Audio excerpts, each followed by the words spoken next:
করছে। সাতক্ষীরায় আলাদা লিস্ট তালিকা ছিল, সাতক্ষীরা জেলায় কোন কোন আলেম ঢুকতে পারবে আর কারা কারা পারবে না। দুর্ভাগ্য বলেন অথবা সৌভাগ্য বলেন, সেই হিট লিস্টে আমার নাম ছিল, যার কারণে দীর্ঘ প্রায় এক যুগ ধরে সাতক্ষীরা এলাকায় আমরা প্রবেশ করতে পারি নাই, আসলেও কথা বলতে পারি নাই।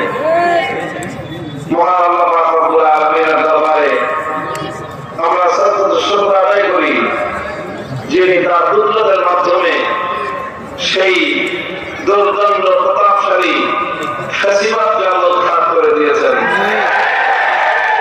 কাজেই বাংলাদেশের সকল মানুষের যদি একটা শ্রদ্ধা আদায় করে, সাতক্ষীরার মানুষের মধ্যে দুইটা শ্রদ্ধা আদায় করা দরকার।